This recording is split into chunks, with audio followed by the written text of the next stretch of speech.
From the Race of the One Light, weekly commentaries on Bible and Bhagavad Gita by Swami Kriyananda. This week's reading, by thinking can we arrive at understanding. Truth is one and eternal. Realize oneness with it in your deathless self within.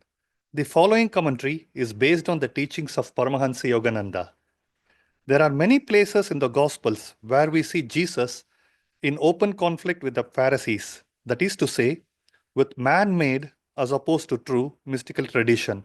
In the Gospel of St. Matthew chapter 15, we see a good example of how they and he locked horns. Then some of the scribes and Pharisees from Jerusalem came and asked Jesus, "Why do your disciples break our ancient tradition and eat their food without washing their hands properly first?" Jesus, after scolding them for their hypocrisy in observing lesser rules so carefully while ignoring the much more important ones, said, "Listen and understand this thoroughly. It is not what goes into man's mouth that make him common or unclean. It is what comes out of a man's mouth that make him unclean." It wasn't that Jesus counseled against such wholesome practices as washing one's hand before eating. In an age, however, when lesser rules were given too much importance relative to the truly important observances, cleansing the heart of impure desires, for example, he emphasized the supreme importance of loving God and of communion with Him. The Pharisees, the orthodox religionists of his day, in other words, had brought the true religion down to a level of intellectual hair splitting. They mistakenly considered the way to understanding to lie through a minefield of definitions, which they tried to refine to ultimate exactitude. Jesus taught, however, that the intellect alone can never lead one to truth. Without love, indeed, there is no ultimate variety. Without fixity of purpose, born of the heart's devotion, the intellect wanders endlessly. It cannot settle for long on anything. As the Bhagavad Gita says in the second chapter, the intellect of those who lack fixity of spiritual purpose are inconstant, their interests endlessly ramified. Thus, through Holy Scripture, God has spoken to mankind. Om. Om. Om.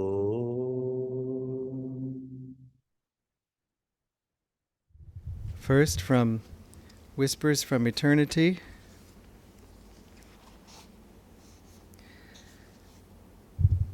This is from Whispers from Eternity. Let me feel that thou and I are one. When the sparks of cosmic creation flew from under thy crucible of love, I danced with all the lights that heralded the coming of a myriad worlds. I am a little spark of thy joyous cosmic fire.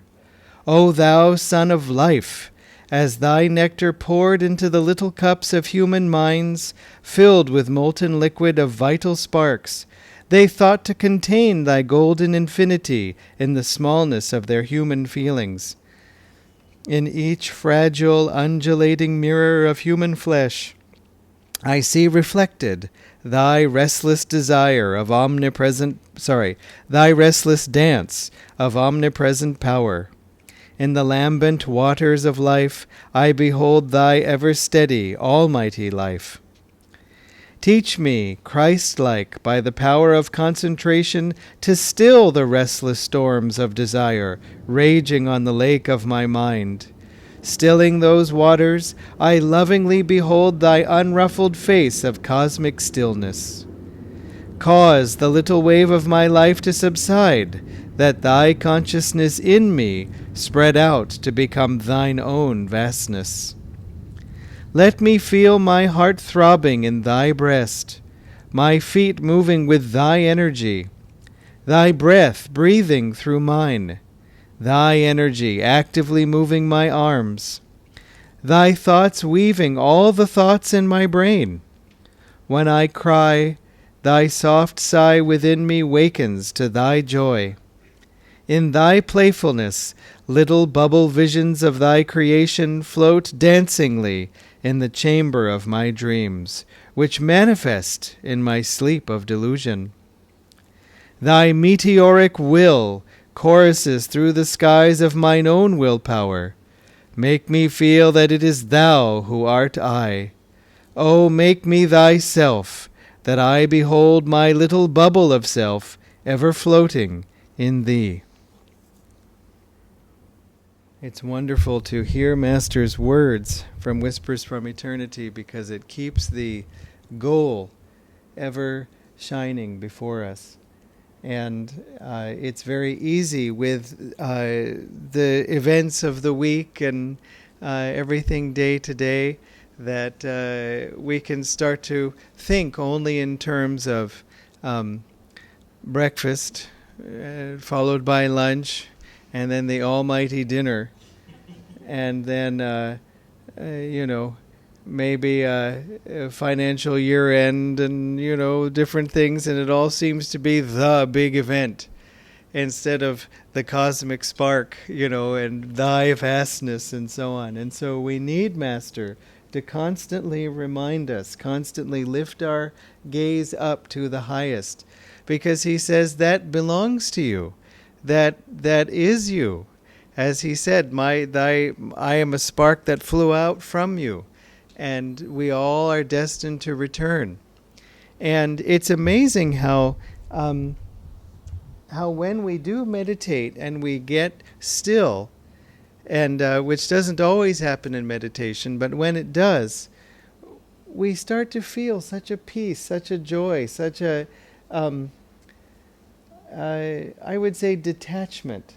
A detachment from all the things that are going on, the problems that are happening, the people, the situations. It just doesn't really bother us. And as people have often said, it's not that any of those things changed since I started meditating. It's just that I changed. And so I can manage those things now, and they just don't bother me as much. You start to see the circumstances in your life more like weather. When it rains, we sort of, complain that, oh, look, the streets got a little flooded, and the first rain, the drains weren't clear, as they sort of never are, and then they get clear. Thank you. We just know that it's the rainy time, and it's going to rain, and we've probably practiced screaming at the rain and shouting at the rain, and the rain doesn't really seem to mind. It just keeps on going. So we start to just adapt and adjust. What's tricky in life is that the rains that happen in the circumstances of our own life and karma are not always scheduled. See, if it rains in November, we don't mind too much. If it rains in May, we're a little surprised, maybe relieved. It cools things down. But we're used to monsoon season. But in our lives, we don't get such warning necessarily. It's just, oh, guess what? It's raining now. And so we have to adjust. But the thing is, for today's topic, by thinking can we arrive at understanding? It's really of vital importance because, for one thing, there's a culture these days around thinking and logic as the sort of ultimate way to arrive at truth, to arrive at understanding. And that part of this comes from the developments in science that actually were a reaction. This is going back to the beginning of Dwapara Yuga, which means, sort of early 1600s and 1700s in the West. Of course, science was very well developed in India thousands of years before that. But still, the whole planet goes through Kali Yuga. India did the best in making it through Kali Yuga. How do we know? Because India is the only country that survived Kali Yuga intact. Every other country on Earth either went through a whole transition of government structure, culture, invasions, destruction, rebuilding, or was born after. In fact, I guess in some ways, the U.S., the United States, was one of the first countries created after Kali Yuga. But India survived. And so remember that, too, that of not only India's greatness, but also India's protection. India was protected. Why? I think one of the reasons, in addition to holding Dharma and truth and yoga and loving God, is that India also had that role to safeguard that knowledge and then to share it with the world, which the world needs. Swami Kriyanandaji said India's role has always been to be the guru of the world. So, that doesn't mean that every Indian passport holder is the guru of the world. And so when you go to the airport, you can say, I will proceed to first class. In fact, I will fly the plane. So, because why? Because our passport is just for this lifetime only, and sometimes not even that.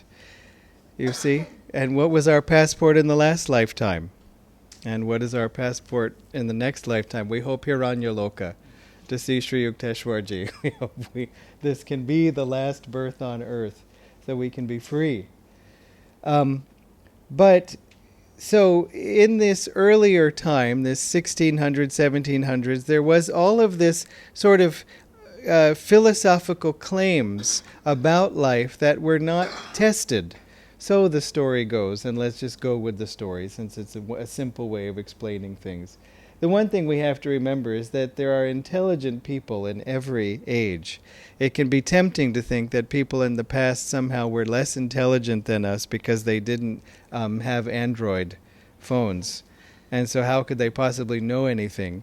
But, I mean, you remember a time before Android phones, most of you, maybe not everybody, but most of you remember. And we managed to function quite well. It's funny if you see an old movie, not a very old movie, I mean, maybe 20 years ago, and someone, in the movie they have to call someone. So they say, oh, you have to call your husband, you have to call your mother. And so they pick up the phone and they, what they do? They press the numbers in some meaningful way. Do you know the phone number of how many people? I mean, I know Dharmini's phone number. But if you said, Prasanna's phone number at 9688, there's a lot of doubles in it. And Prem's is a lot of doubles too. There's some double sevens and double sixes and a 9 and a 5, but I'm not sure the order. What do? I press on the name. That's how I call. But think of if you have such a childhood as mine, you might remember your phone number of your house back then. You may remember you have some landline numbers you called all the time. You might remember Pati's phone number that you would dial in. When I was visiting my I was in America not that long ago, and I knew all the childhood phone numbers, which sort of became relevant. They were all still in my memory, but nothing now because you just press the button. It's really amazing. So we've seen life has changed, but people were plenty intelligent back in the past too. If nothing else, you can say, well, you probably lived in the past. In fact, you did. So, I mean, do we want to think, yeah, and everybody back then was dumb, including me? Wait, so the thing is that it's not about intelligence. It's about the sort of ability to see what we are able to accomplish. I mean, just think, if you think there's been a lot of changes now in your lifetime, suppose your life is, this many years complete, think about this many years ahead from now. I mean, what will it look like then? Just think of the changes that you've seen in India in the short amount of time. India's growth and adapting has been drastic. In Chennai, too. I mean, we've been here ourselves only 12 years, and we've seen a lot of changes here. And in another 12 years, the metro might be done finally. So that'll be a nice thing. But the idea back then of the dawn of Western science, which became Earth planetary science, was that we will just start with things we can observe, that we can measure, and we will follow logical conclusions just from that. So we will measure weight or mass, we will measure distance, and we will measure time. Or putting it another way, we'll measure speed, which is distance and time. And so just from those measurements, which we sort of can all agree, once we do agree that, okay, this is this long and let's all call it a meter or a foot or whatever, that it's amazing what science has been able to develop since then and been able to verify. And it has led, therefore, too much to an imbalance in the other direction of that we will only follow logic. And there is no room for anything that can't be arrived at logically, that can't be proven, that can't be observed by everyone, and so on. And yet, it's silly because the great scientists themselves arrive at their discoveries through intuition, through inspiration, not through just I measured this and I measured that and then I had the idea that, this also could be true. Where did the idea come from? You see, those breakthroughs, those ideas that we get in our own life, they're not always logical. Sometimes they are, but a lot of times they just arrive. Now, it's good if you have an intuition or an inspiration to test it, to make sure that it's true. Because we don't know if what has something has gurgled up from the subconscious and claims to be intuition when really it's just imagination or sort of an idle fancy. That it's not that every thought that flickers through our mind is from God. But, on the other hand, even if we have a very clear intuition, we have to test it because we may not have gotten the whole picture. God says, I want you to go left, turn left, and then take the next right. And we say, yes, left!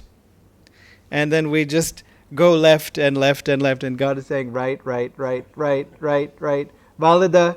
And we just keep on going because we only heard half the story. And then we stopped listening. I got step 1. That's all I needed. What about step 2? So we have to be able to test things. Sister Gyanamata said our spirituality, our religion, our faith is tested in the cold light of day. So obviously if she's talking about the cold light of day, she's not from Chennai. But the thing is that, really it's cold in the sense that it should hold up under scrutiny. It should hold up under testing.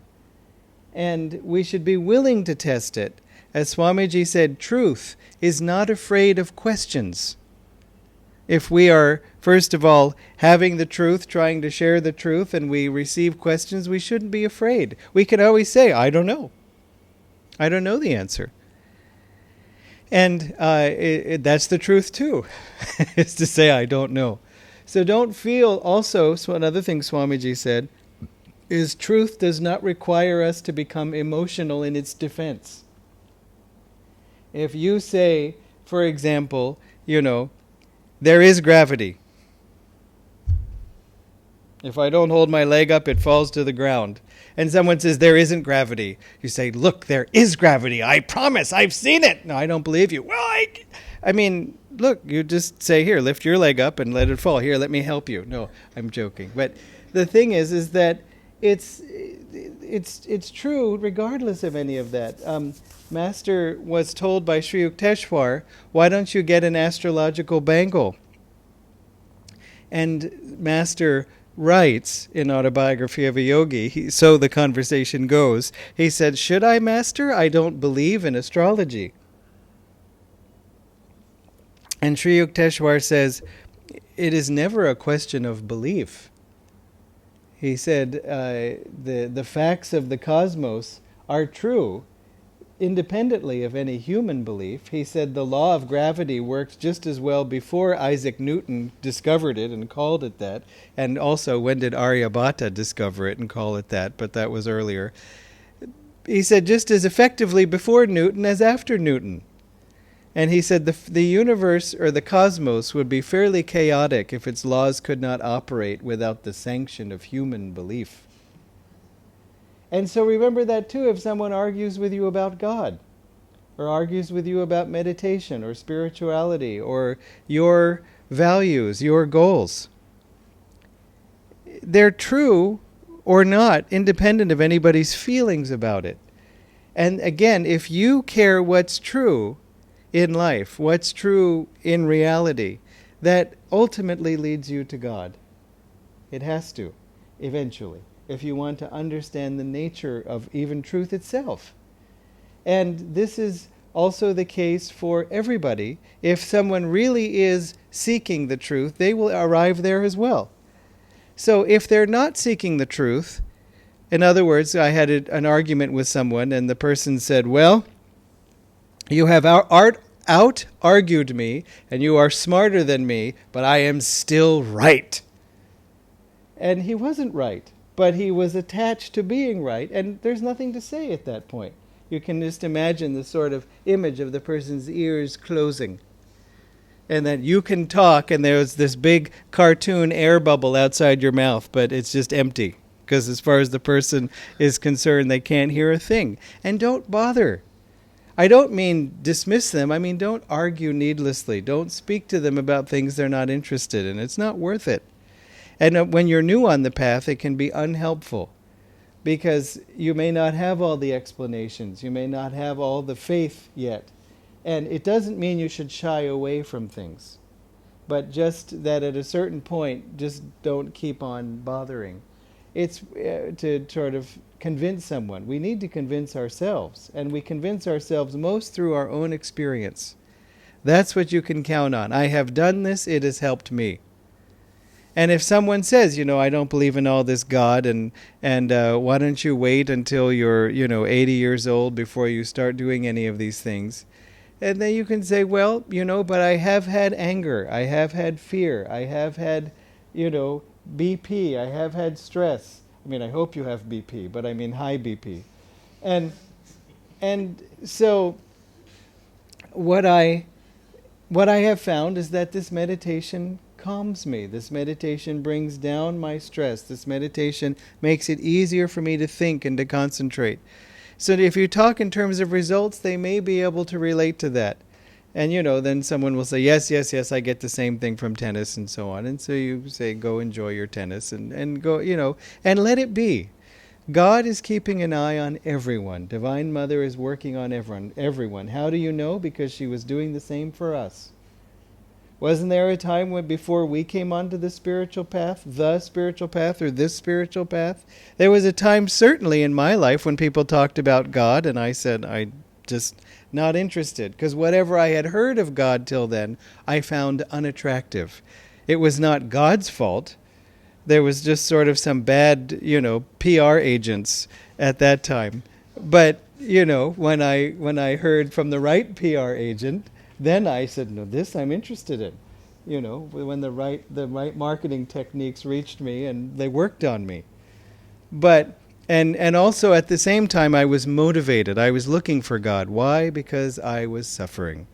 This is the other side of finding truth. If we do not seek truth out of just a joyful curiosity and contemplation from the front, reaching out, we are also driven from the back, with a knife poking at us, just saying, I have to get away from this pain. And how do I do it? I can rely on my family. Maybe yes, maybe no. I can rely on my friends. Maybe, maybe not. I can rely on everything working out just the way I want. How many people, if we could only have people on the spiritual path who their lives worked out just the way they wanted, the room would be empty. For two reasons. First of all, nobody, has that. On the other hand, if your life does work out the way you want, there's no need for the spiritual path. Look how clever I am. Everything's working out so great. A lot of people have chapters in their life like that things are going so smoothly, and you talk to them about God, and they say, what do I need God for? I seem to be doing pretty well on my own. And either it's because of God's blessing or it's because of good karma. There was a time long ago when I was studying a little bit of astrology, and I was just curious about it. And I made the mistake of saying this out loud. And then people say, can you look at my chart? Can you look at my chart? Here's my horoscope. What do you think? And so on. And I do not look at horoscopes, by the way, just so it's official.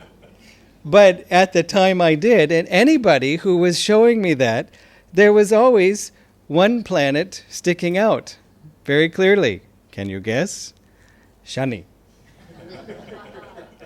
Shani was active, either in their chart natally or transiting.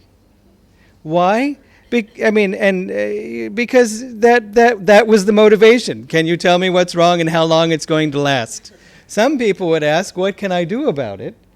And of course, Kriya helps. Again, you're working with the inner astrology that way. But because what if it's Jupiter? Nobody cares. I could explain why everything's going right. Yeah, but everything's going right, so I don't need to know why. What do I care? Or we don't even know it's going right. We just think, see how clever I am. See how lucky I am. Just see how wonderful life is. And that's okay. But as a devotee, it's not. Why? Because deep inside we know something is not complete in me. There is a love that I'm wanting that I'm not getting anywhere. There is a joy that I'm wanting that I'm not getting permanently. I can have a happy joy after Mysore Pak, but then I have a stomach ache. Or I can have a happy joy after a new job, and then I lose the job and it's upsetting. Or I just have the job then, and I continue to stamp the papers, and it was exciting for the first year or two, but now it's just, sometimes I use my left hand just for a change. But that's the job. There's just not enough in it. And so that's, you could say, because the question naturally arises, if it's thinking is not enough, what is required, as Swamiji said in the reading, feeling. And it's such a wonderful thing from the Gita, I want to read it one more time. Because it's just so clear. The intellects of those who lack fixity of spiritual purpose are inconstant, their interests endlessly ramified. And so, if you have trouble with someone questioning you intellectually that you can't answer, remember Master's comment. I think it was Swamiji, but I'm not sure. Somebody asked him, I think it was Swamiji. He said, how do we address questions from intellectuals when they're questions about the spiritual path? Now, Swamiji himself was very intellectual before he came to the spiritual path. And Master said to him, get devotion. Develop devotion. And later, as Swamiji was developing devotion, which is to say, he was reconnecting with the devotion that was already there and deepening it. In other words, that's all any of us do. I mean, we can grow, but we also start with a certain level of devotion, for lack of a better word, and we have to develop that. In other words, we can't control what we came into this life with. We can grow it from there. But neither can anybody else control what they came into this life with. And they can grow it from there. And again, as I've been saying, God is keeping an eye on everyone. So we don't have to worry about trying to convince somebody ahead of their time. Either convince them to come onto the path or convince them to leave us alone for us coming onto the path. Just pray for them, but you follow what you know to be true. Why? Because you have to live your own life. Your happiness is really in your own hands and in God's hands. And if somebody needs you to do something so they can put it on their resume, I have a child who has done this. I have a relative who has done this. And all the neighbors applaud. You know, if the neighbors are not in an applauding mood, they will never applaud. There's no point in doing something for the applause of others. Because if you do something wrong, they'll be very happy to criticize. And if you do something right, they will be very happy to criticize. You see, doing the wrong thing sometimes makes the neighbors happy because they see how much better I am than you. And doing something right, if somebody doesn't have an open heart, it just makes them jealous. So they find something else. Yeah, I know all that, but you should see them. So there's just no point. Let them amuse themselves or let them focus on somebody else. Or if they're focusing on you, I'm not pointing at you, but if they're focusing on you, just give them time and they'll get bored and they'll focus on someone else. My family members were trying to convince me not to come onto the spiritual path, and I was hurt because I thought they would be happy for me. That's how naive I was. But also, I thought, but we're friends, and I mean, this is what I want to do with my life, and you want to do this with your life, and I'm not criticizing that, and I've always been that blood is thicker than water and all of that. I didn't realize what a challenge I presented by basically choosing the spiritual path. On one level, I was rejecting materialism. I wasn't rejecting working for a living. I wasn't rejecting life as it was, but I was saying it is not the ultimate fulfillment, and that was upsetting. It was blasphemy. I'm joking because it's not spiritual or sacred, but it was as if the sacred bank account was being blasphemed against. And so they, of course, were upset. But I noticed one by one, all my relatives, except for one, they all got bored. They just kind of, don't do it, don't do it, don't do it anyway, whatever, what's on TV. They ran out of juice after a while, because they didn't really care that much. And they were mostly being agitated by the one relative, come and be on my side, and you can throw some bricks at him too. But the thing is that, to come back to Master and Swamiji, Swamiji said, how do we deal with intellectuals? And he's probably asked the question in a better way than that. But Master said, I loved his answer, Master said, true intellectuals you never have a problem with. Isn't that beautiful? Because somebody who's truly intellectual, what does that even mean? Using your intelligence to find the truth. You're discussing or debating with a true intellectual person if you can prove your point, and seeing your point proven, the point, they can accept it. No, that I see. No, you're right. I see. I was wrong. Because it's the truth that matters, not whose opinion it was, not even my opinion. Swamiji once said in a debate with a few other people, he said, I'm not interested in opinions. And he said, look, I'm not even interested in my own opinion. I'm only interested in what's true. But they couldn't get over the fact that he was not interested in their opinions, as if to say he was dismissing them. But he was saying it only matters what's true. And in fact, he ended up going along with what they wanted anyway, because in the end he saw it was the best solution for the whole situation. So anyway, you just can't ride the roller coasters of other people, their emotional ups and downs. You just can't. It's just, you can, but then you're so upset for them, and then you write to them, I'm continuing to pray after what you told me yesterday. And they're like, what? Today I'm having a party. And you say, I've been wringing my hands and upset and worried and writing in my journal and this whole time you're fine. So, our own roller coasters are quite enough. So just trust Divine Mother to take care of other people. So, as Master said, true intellectuals you never have a problem with. So if someone is arguing, in other words, another way Master expressed it is there's positive doubt and negative doubt. Positive doubt has the question and wants to know the answer. Negative doubt has already decided that there is no answer. And so you see this kind of thing, that people will ask you, but they're trying to tear down the answer every time because they want it to be this. But that's not following the truth. You've already decided ahead of time what the answer you want to be.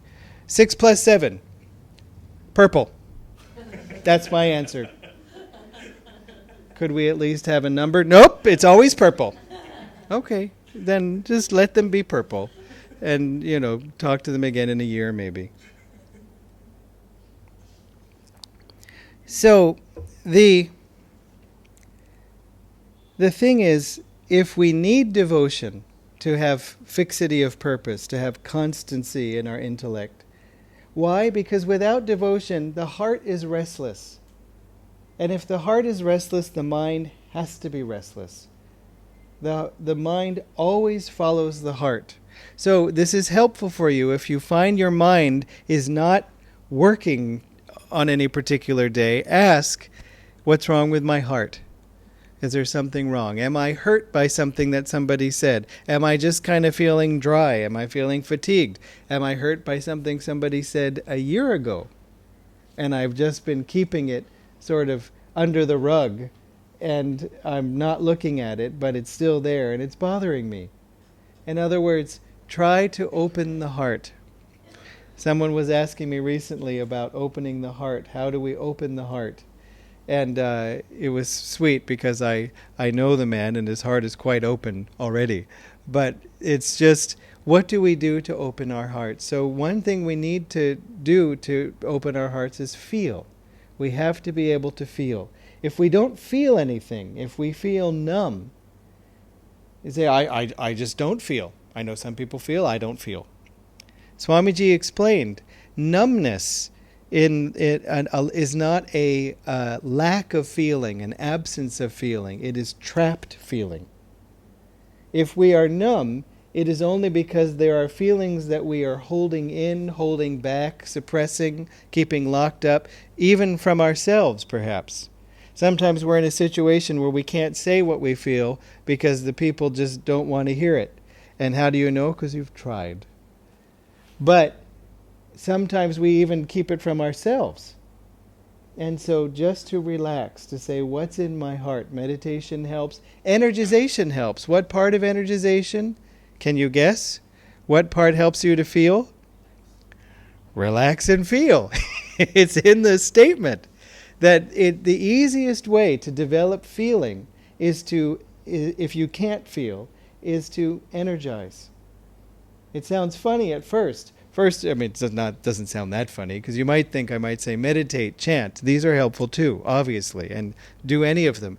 But the thing is, when we, first of all, energization exercises, they raise the level of energy in the body. Sometimes we're just not feeling because we're tired. And so feeling that energy, receiving that energy allows us to relax, allows us to become more alert, sends more energy up the spine, increases our awareness, which is another sort of word for feeling in a way. See, awareness and feeling are, you could say, something we're observing, something we're perceiving, something we're experiencing. You can't make yourself feel. You either feel or you don't. You can't make yourself aware in the moment. You're just aware or you're not. You can do things to raise your awareness, to open your heart, to feel more deeply, sure. But it's not, it's not something, you can think a thought, you can say a word, but you can't feel a feeling unless you sort of trigger it in some way, but even then you feel it. I want to feel sad, so I think of a really sad thing. But maybe you don't feel sad. You just say, this is a weird exercise. Why would I do this? I don't feel sad. Something else you see and it reminds you of something and you feel either sad or happy. But these feelings happen, in other words, is what I'm saying. It's not something we can just create. So, how do we deepen our devotion through energization? How do we deepen our feeling? By relax and feel. Because everybody can feel the body. We start with the body, our awareness of feeling in the body. I'm aware when I energize, how the body feels lighter, how I feel the blood circulation, how I feel the energy flow, how I feel the warmth or the coolness of my body, how I feel the strength of it. I even feel the body, which I wasn't before. It was just kind of something that carries the head around. And now I can feel my legs and all this. I had tension in my back that's relaxed now, all these things. So, but then feeling in the body, we start to try to feel behind that. That again, I'm not just feeling blood circulation, I'm feeling that as a symptom of energy flow. And why? How do you know? Because you start to smile. And you see someone smiling, and they ask you, why are you, if you're smiling, and they, why are you smiling? Blood circulation. Obviously not. It's more than that. It's energy flow. It's uplifting. You see, it somehow raises us. So we know there's more to it. But there's something we just have to accept, that truth cannot really be taught, as Swamiji said. It can't really be learned. It can only be recognized. So in other words, think about that in your own life. You've read Autobiography of a Yogi, perhaps, and you've said, that's true. Or, yes, I want that. Or, I've been wondering about that, and this explanation makes sense, but that means you're recognizing it.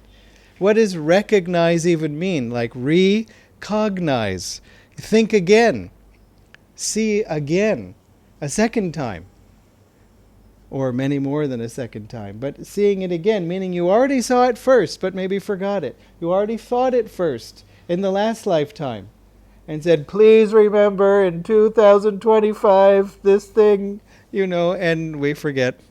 And then we see it. There's something in us that responds.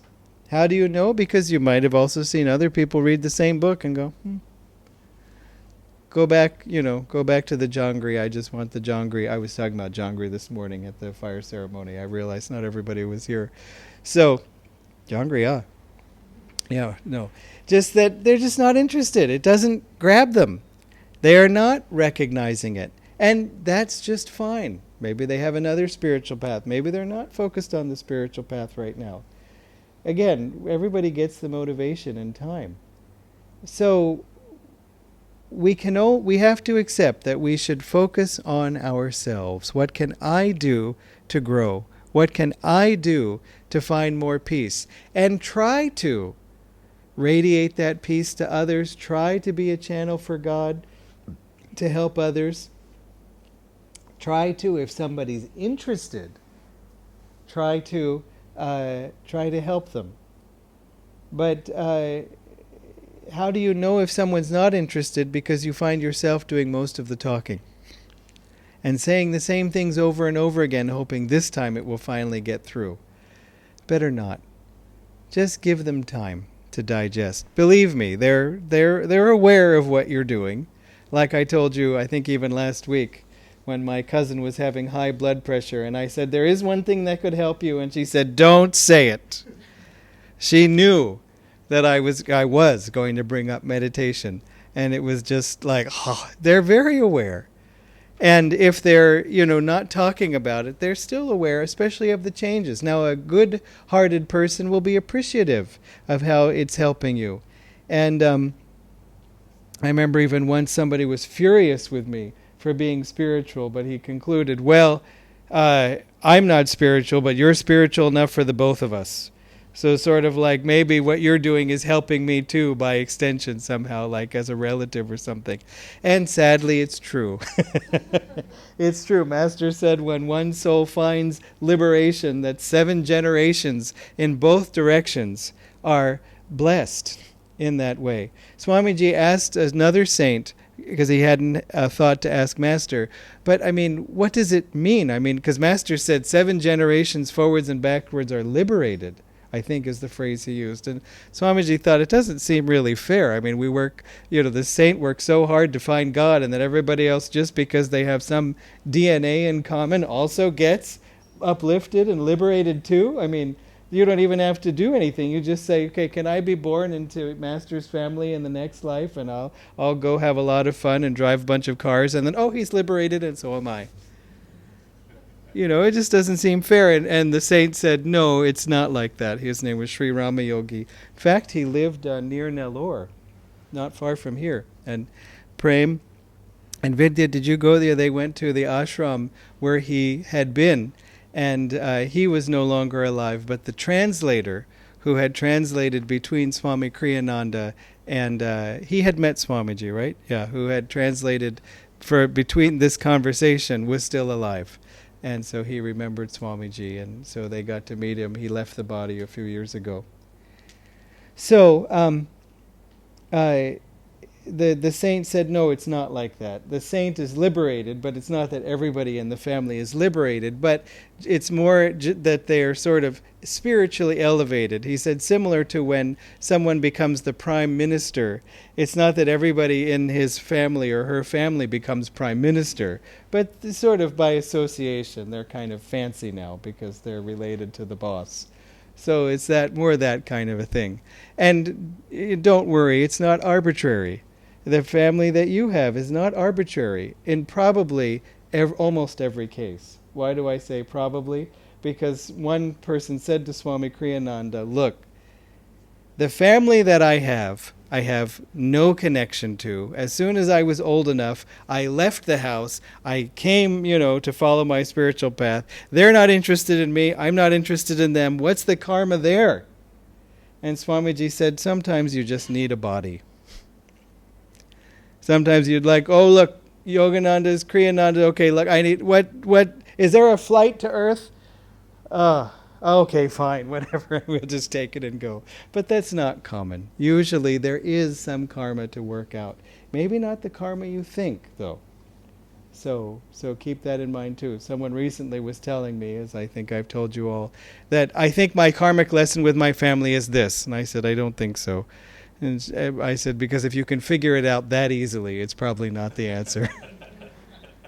Because what was she saying? They are mistreating me, probably because I have mistreated people in the past, so I have to learn my lesson. But she's a good person. And, all of us have that lesson of we've mistreated people in the past, so we have mistreatment now. What's there to learn from that? Sure, be nicer. But if that's really the lesson you're learning, you're nowhere near the spiritual path.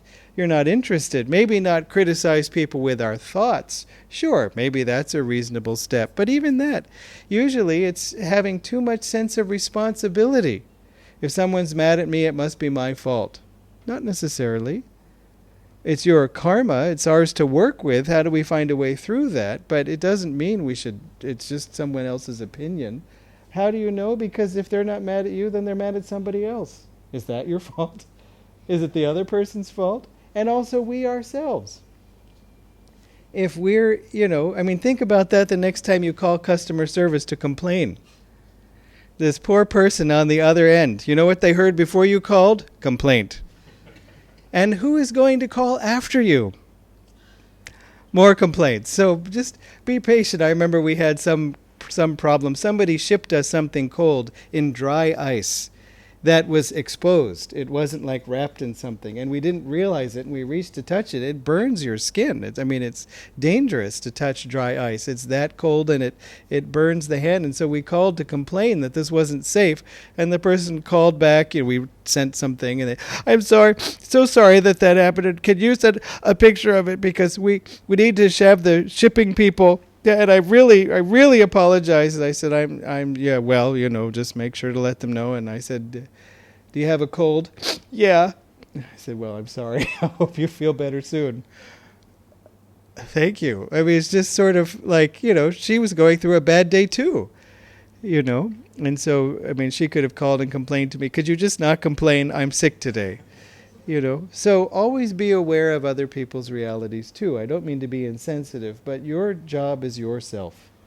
To find God, to find happiness yourself. And bring along anybody who wants to come with you, and otherwise let God take care of them, because He is. Okay? And in terms of our devotion, one thing you can say, I remember Dharmini said in a class once, you can just say all the time, God, I love you. I think that's what it was. I'm not sure. But God, I love you. Even if you don't feel love at all. Because it can help. Because you'll start to get a response. God, I love you. Or God, I want to love you. Help me to love you. Help me to love you more. I want to feel love. And the best love to feel is God's love. Because it's always there. And it's more fulfilling than any other. And it was interesting because out of that, the whole class that she said that to, one person came to her a week later and said, I've been doing that and it works. So that was very sweet. So be that one person. It doesn't have to be that. It can be anything that resonates for you. That's another good word, resonates. Resonate means two things moving together in the same way, in sync. And so, if you have a vibration and it's near something else, and that thing starts to vibrate too. So something resonates with you because it's in you also. Again, this is like recognizing a truth, that there's something in you that recognizes it. There's something in you that's matching. And so once you've found your path, just go deep in it. Stick with it.